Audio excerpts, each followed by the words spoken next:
Hello दोस्तों, कैसे हैं आप लोग। मैं किशन कुमार और आपको पढ़ा रहा हूँ ज्योग्राफी। जो 12th बोर्ड का जो एग्ज़ाम आने वाला है उसमें बहुत ही महत्वपूर्ण प्रश्न है उसको हम करा रहे हैं और जो आ सकते हैं। तो आपको हम आज कराएंगे यहाँ पे ज्योग्राफी के सेक्शन 1। 2 सेक्शन है इसमें, ए और बी, जिसमें एक हम करा रहे हैं जिसमें 10 चैप्टर है। उसका चैप्टर नंबर 8, जिस चैप्टर का नाम है यहाँ पे परिवहन एवं संचार, यानी कि transport and communication. Transport and communication, इस चैप्टर का नाम है ट्रांसपोर्ट एंड कम्युनिकेशन, यानी कि परिवहन और संचार चैप्टर का नाम जो है। इसमें हम देख लेते हैं कि कौन सा चैप्टर है। इस चैप्टर का इंपॉर्टेंट क्वेश्चन है, जैसे कि मान लीजिए चैप्टर का नाम है परिवहन और संचार, यानी कि ट्रांसपोर्ट एंड कम्युनिकेशन। तो हम बात करेंगे ये ट्रांसपोर्ट जो होता है, परिवहन से क्या अभिप्राय है। पहला क्वेश्चन ही है, इसमें लघु उत्तरीय प्रश्न है, जिसमें हम बात कर लेंगे। पहला क्वेश्चन, परिवहन से क्या अभिप्राय है, परिवहन के प्रमुख साधन बताइए। तो देख लीजिए, हम बात कर लेते हैं। पहला क्वेश्चन है इसमें, परिवहन से क्या अभिप्राय है, यानी कि what do you mean by transport. तो ट्रांसपोर्ट होता है, आप लोग जानते हैं ट्रांसपोर्ट का मतलब होता है क्या। तो हम सिंपल भाषा में आपको बताने की कोशिश करते हैं। पहले ये जान लीजिए कि ट्रांसपोर्टेशन जो होता है ये क्या होता है। परिवहन यानी कि एक स्थान से दूसरी स्थान पर किसी माध्यम या ऐसे ही किसी दूसरे स्थान पर, छोड़िए माध्यम को, स्थान पर जाने की प्रक्रिया, यानी कि एक स्थान से दूसरे स्थान पर जाने की प्रक्रिया। Moving one place to another place is known as transportation.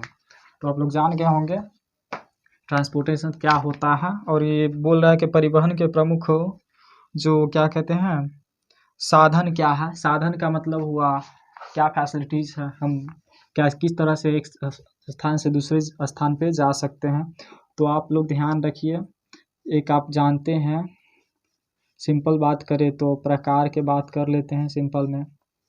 तो जल से यानी जहाज से, शिप से, स्थल से यानी लैंड से यानी कि आप ट्रेन बस किसी का भी प्रयोग कर सकते हैं, यहाँ पर हो जाएगा। नेक्स्ट आप जल यानी कि वायु से, वायु एंड पाइपलाइन भी होता है जो धरती के अंदर से होकर जाया जाता है। तो इसमें आपका प्लेन वगैरह आ जाएगा, यानी वायु। हम यहाँ पे थोड़ा बेसिक बात कर लेते हैं कि इसके प्रकार में ही जल, तो इसका भी तो आपका क्वेश्चन होगा कि क्या। तो जल परिवहन, ऐसा क्वेश्चन परिवहन से हम अभी यहाँ पे क्वेश्चन कुछ करा देते हैं। जैसे कि मान लीजिए परिवहन आप समझ लिए कि moving one place to another place is known as transportation. When we are talking about this question, this type of transportation, you can say that water transportation, land transportation and air transportation। तो यहाँ पे हम देख लेते हैं कि जल transportation ऐसी मतलब ट्रांसपोर्टेशन की प्रक्रिया जिसमें हम जल के माध्यम से एक स्थान से दूसरे स्थान पे जाते हैं, उसको हम जल ट्रांसपोर्टेशन यानी कि जल परिवहन कहते हैं। दूसरा हम बात करते हैं स्थल परिवहन। स्थल परिवहन यानी कि स्थल परिवहन क्या होता है, जब हम एक स्थान से दूसरे स्थान मतलब लैंड के माध्यम से जाते हैं, भूमि पर होकर जाते हैं, भूमि से होके, तो उसको हम स्थल परिवहन कहते हैं। यहाँ पे आपका वायु परिवहन है, तो वायु परिवहन तो हम जब किसी स्थान से एक स्थान से दूसरे स्थान वायु के माध्यम से जाते हैं, मतलब आसमान से होते हुए, तो हम उसको वायु परिवहन। आप इसमें क्या किसी परिवहन आपको आता है, एक जगह से दूसरे स्थान पे जाने की प्रक्रिया जो होती है उसको हम परिवहन कहते हैं। तो आप ध्यान दीजिए, यहाँ पे जल है, स्थल है, वायु है, यहाँ पे पाइपलाइन भी कह सकते हैं आप। पाइपलाइन के माध्यम से किसी चीज़ को एक स्थान से दूसरे स्थान पर भेज दें, जैसे कि गैस हो गया, तेल हो गया, बहुत सारे चीज़ है जो उसको लिक्विड फॉर्म में बनाकर और एक स्थान से दूसरे स्थान पर भेजा जाता है। पाइपलाइन ट्रांसपोर्टेशन कहते हैं उसको, पाइपलाइन। तो यहाँ पे आप देखिए परिवहन लगा दीजिए, जल है, तो आप खुद ही समझ जाइएगा परिवहन का मतलब जाते हैं एक जगह से दूसरी जगह जाना। तो यहाँ पे है जल परिवहन, तो इसका मतलब क्या हो गया, जल के माध्यम से ही एक जगह दूसरी जगह जाएंगे ना। स्थल लगा हुआ है तो स्थल के माध्यम से, एंड वायु लगा है तो वायु के माध्यम से, पाइप लगा तो पाइप के माध्यम से जाएंगे हम, पाइपलाइन के माध्यम से। रसिया का जैसे कि है पाइपलाइन, वहाँ जैसे कि वेस्टर्न कंट्रीज़ में वहाँ गैस वगैरह ऑयल वगैरह जाता है, इंडिया में भी आता है सीएनजी वगैरह जो है। तो आप लोग पता चल गया होगा कि बेसिक इस चैप्टर का जो है वो यही था, तो हम आपको समझा चुके हैं। और देख लेते हैं क्वेश्चन कौन सा है, तो इसमें वही रिलेटेड क्वेश्चन होगा। तो यहाँ पर हम थोड़ा सा बताना चाहेंगे, क्वेश्चन के माध्यम से हम नहीं बता रहे हैं, बस ऐसे ही बता रहे हैं, थोड़ा जानकारी होगा, आप क्वेश्चन खुद ही कर लीजिएगा। तो देख लेते हैं क्वेश्चन कैसा दिया हुआ है। तो यहाँ पर क्वेश्चन है, पनामा नहर के महत्व की विवेचना कीजिए। पनामा नहर, पनामा नहर, ये पनामा कैनाल है, पनामा कैनाल, इसका जो विशेषता है, मतलब महत्व की विवेचना कीजिए। महत्व का मतलब होता है, आप लोग को आप जानते हैं कि महत्व क्या होता है। महत्व का मतलब आप सिंपल भाषा में समझिए कि अगर वो ना होता तो क्या होता। सिंपल हम समझाने की कोशिश कर रहे हैं आपको। ये महत्व का मतलब हुआ कि वो नहीं होता तो क्या होता।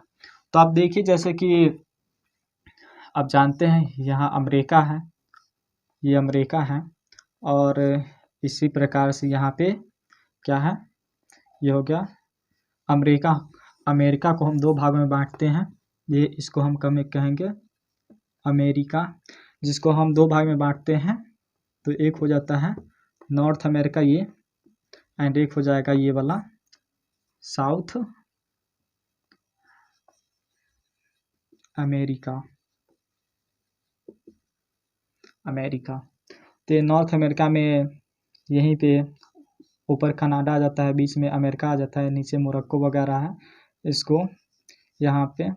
और यहाँ पे बहुत सारा कंट्रीज है, इसमें इसको साउथ अमेरिका बोलते हैं। महाद्वीप है, दो महाद्वीप है अपने आप में, नॉर्थ अमेरिका और साउथ अमेरिका।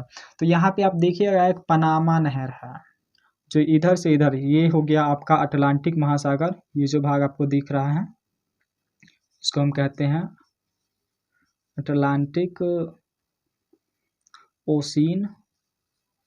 एंड इधर जो आपको पार्ट दिख रहा है, ये वाला पार्ट इधर इस साइड का, इसको हम बोलते हैं पैसिफिक ओशियन।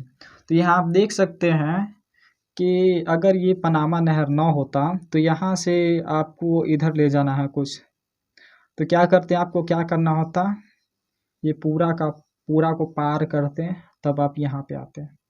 यानी कितना लंबा दूरी, लगभग 13,000 दूरी को आपको पार करते हुए आपको वहाँ पे जाना पड़ता है। इसमें हो सकता है मौसमी घटना कुछ अलग हो जाए, आप तो जानते हैं। इससे आप अंदाज़ा लगा सकते हैं इसका महत्व क्या है। समय की कमी हो जाएगी, समय में कमी हो जाएगी, फेयर जो होती है भाड़ा उसमें कम हो जाएगा, यानी कि आपको प्रॉफिट ही होगा, प्रॉफिटेबल है ये ना होता तो इतना लंबा दूरी करना पड़ता, अलग अलग घटनाएं हो सकती हैं। तो आप देख लीजिए कि पनामा नहर जो है उसका क्या महत्व है। आप सिंपल भाषा में लिख सकते हैं कि यदि पनामा नहर नहीं होता तो अमेरिका में एक स्थान से वेस्टर्न, जैसे कि हम कह सकते हैं ईस्ट से, अगर अमेरिका में ही ईस्ट से वेस्ट, अगर अमेरिका कंट्री जो है उसके ईस्ट जो स्टेट है, ईस्ट वाला state, eastern state, San Francisco वगैरह कुछ कह लीजिए, उससे यहाँ पे स्टेट है एक, जैसे कि DC वाशिंगटन जो कैपिटल है अमेरिका की। तो वहाँ से वहाँ पर अभी कुछ सामान भेजना होता हमको तो कितना घूम के जाना पड़ता। तो इसमें आप तो बता दिए हैं कितना भाड़ा लगता, कितना मतलब भाड़ा लगता, समय कितना लगता, आप समझ गए होंगे। तो हम अभी आपको एग्ज़ाम पॉइंट ऑफ व्यू से जो इम्पोर्टेंट चीज़ है आपको वो बता रहे हैं। अगर यह आप चैनल को सब्सक्राइब करते हैं, इसके बाद हम बात करने वाले हैं जो बेसिक होता है ज्योग्राफी का, आपको हम वो बताएंगे। बहुत ही इंटरेस्टिंग सब्जेक्ट है ये, अगर अच्छा से पढ़ा जाए तो। महाद्वीप के बारे में बताएं, वो भी एक क्वेश्चन है, तो अभी बात नहीं करेंगे उसके बारे में। देख लेते हैं नेक्स्ट क्वेश्चन कौन सा है। तो एक सुएज नहर है, यहाँ पे है सुएज नहर, सुएज कैनाल, ये है सुएज नहर, सुएज नहर, सुएज कैनाल इसको कहते हैं, कैनाल है। नहर यानी कैनाल, इसका नाम है सुएज नहर। तो देख लीजिए क्वेश्चन है सुएज नहर का वर्णन करें। वर्णन करे का मतलब इसका डिस्क्राइब करना है इसके बारे में कि ये क्या है, मतलब किस तरह से है, कहाँ पर कह नहीं रहा है, फिर भी हमको थोड़ा सा इसके बारे में लिखना है जो हम जानते हैं। तो आपको पता होगा कि ये अफ्रीका है, ये अफ्रीका है, ये अफ्रीका महाद्वीप है। एंड यहाँ पे आप देखिएगा थोड़ा ध्यान से, तो आपको दिखेगा यहाँ पे जो एशिया, जहाँ अरब आता है, इसको एशिया महाद्वीप ही कहेंगे हम। इधर यूरोप हो जाएगा, यूरोप यहाँ तक है। तो आप देखिएगा कि ये जो है इसको हम भूमध्य सागर कहते हैं, भूमध्य सागर, जो आपको क्वेश्चन में बता है। और ये जो आप छोटा सा दिखेगा तो इसको बोलते हैं रेड सागर, रेड सी बोलते हैं इसको हम रेड सी बोलते हैं। तो आप ध्यान से देखिएगा, थोड़ा सा हम बताने की कोशिश कर रहे हैं। यहाँ जो आपको थोड़ा सा मिलेगा जगह, ये हो गया रेड सी, इसको मेडिटेरेनियन सी बोलते हैं,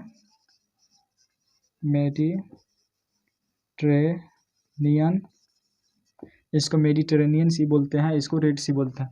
तो यहाँ जो है थोड़ा सा ज़मीन का टुकड़ा था, तो इसको थोड़ा सा काट कर इसको इस सागर रेड सी को मेडिटेरेनियन सी में मिला दिया गया, रेड सी को मेडिटेरेनियन सी में मिला दिया गया। तो आप ध्यान दीजिए, इसको हम यहाँ थोड़ा सा करते हैं। मान लीजिए कि ये हो गया आपका मेडिटेरेनियन सी एंड ये हो गया आपका रेड सी, तो थोड़ा सा ज़मीनी था तो इसको मिला दिया गया, तो यही आपका है सुएज कैनाल। इसको ही हम बोलते हैं सुएज कैनाल। ये जो है इसको हम बोलते हैं सुएज नहर, यही सुएज नहर है। यानी कि ये रेड सी और मेडिटेरेनियन को जोड़ने वाला जो सुएज है उसको ही हम सुएज नहर बोलते हैं। ठीक है, तो आप समझ गए होंगे सुएज नहर। आप लिख सकते हैं आप थोड़ा सा इसके बारे में कि सुएज कैनाल क्या मतलब किस तरह से है। तो चलिए हम आगे देखते हैं, इसमें क्वेश्चन है कि नहीं इम्पोर्टेंट कोई चैप्टर 8 में, तो पूछे जा सकते हैं और आपको वो जानना चाहिए, ज़रूरी है वो जानना। और सुएज नहर की अगर स्थापना की बात करें तो 1869 में ही बनाया गया था। आप जानते हैं कि महात्मा गांधी जी का जन्म भी 2 अक्टूबर 1869 को हुआ था। वही आप इस तरह से याद कर सकते हैं कि सुएज नहर जो है उन्हीं महात्मा गांधी जी के जन्म जो हुआ था उसी दिन बनाया गया था। इतना सिंपल में आप याद कर सकते हैं। चलिए दोस्तों, तो चैप्टर 8 था वो ख़त्म हो गया। इंपॉर्टेंट चैप्टर यही था, तो हम अगले चैप्टर में बात कर लेंगे जो इम्पोर्टेंट चैप्टर होगा। Thank you.